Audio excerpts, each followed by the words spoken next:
Bande kombote mbote na bino. Mbote na bino bandeko. Lelo na ye ezali pona kosala émission on a sala kate ezali peteke na ye côté ya Biblia mais na ye poto lobela pe na nyonso nano. Bandeko pasi na motema na koki kokanga motema te trop c'est trop quand même. Trop c'est trop. Nzambe pe asala nini bandeko na ngai nzambe asala nini tolandaka kaka na ba media tolandaka kaka na ba Facebook tolandaka na ba WhatsApp tolandaka na ba Messenger partout tozolandaka kaka basali ya nzambe kaka oya biso ya Congo tosali nini bandeko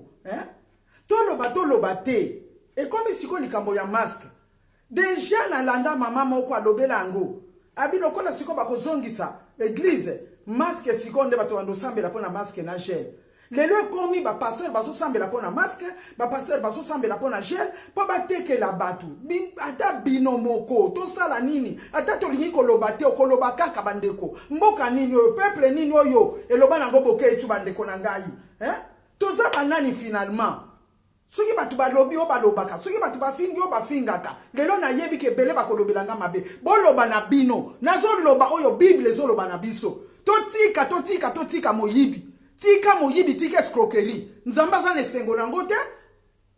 nazala ata ya kotanga nyonso te me yo mwana na nzambe kende kotanga na Amos 5 tanga Amos 5 mobimba okomone sika nini nzamba azolobela les jours de l'éternel esika nini nzambe azolobela pona basali ya nzambe ndenge bazolela mbongo ya ba faible ndenge bazokosa bato baza faible o bazali non affermi mal affermi ndenge bazokende kozwa biloko na bango na mayele moko boy biloko yangoyo beni ini wana komi kolobati beni ini wana komi koloba ke évangile wana bazali ko telemisa batu ke wako pesa 1000 wako pesa 500 ndi akopambola mande akozwa ezalaki lokuta mais bozo yo kaka te siko aya do biboy akozongisela batu mbongo na bango bokene kotanga Amos 5 posa na ngezali tanga Amos 5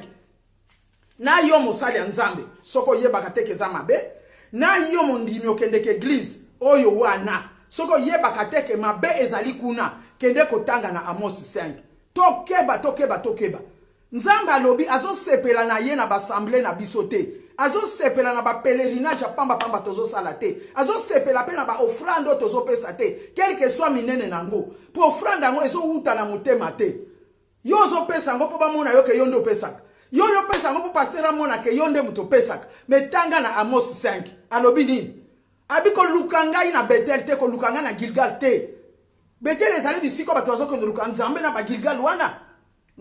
me lukanga nzambe lukanga ina motema na yo luka nzambe bien aimé nzambe alobi to kima ba assemblée na bisote ko kima assemblée te metala assemblée nini ozokende bien aimé nzambe alobi na kati ya Bible alobi ako épargner ba ville voisine te ako épargner ba ville voisine te Sodome zikaki me Gomorrhe petikalaki te zikaki na yo mutozo kende pona sentiment na yo mutozo pesa pona sentiment ozo pesa ofele pe ozo tumula ozo luka kanda ya nzambe azo sepela na makambo yote nini boye nini lelo na bato basambelaka te na bato bayebi makambo ya nzambe te lelo oyo na ba païen bakomi ko corriger basali ya nzambe bakomi ko corriger basali ya nzambe pourquoi bien aimé pourquoi ata lokoso ezalaka boluka misala bosala mutu nyonso babengeka en temps plein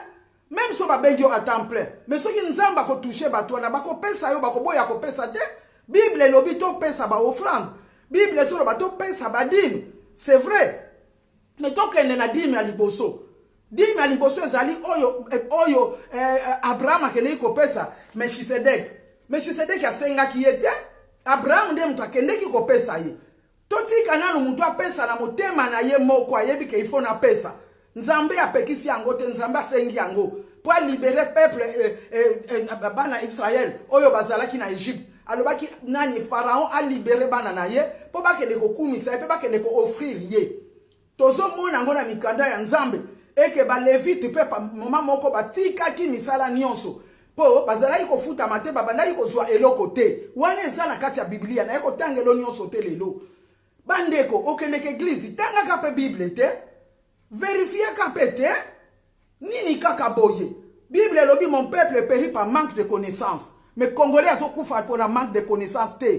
congolais azali na deuxième paragraphe alors comme tu as rejeté la connaissance je te rejetterai et tu seras dépouillé de mon sacerdoce okozala dépouillé na sacerdoce ensemble biloko nyonso tomoni mikolo na confinement il faut fungola yo misu il faut talisa yo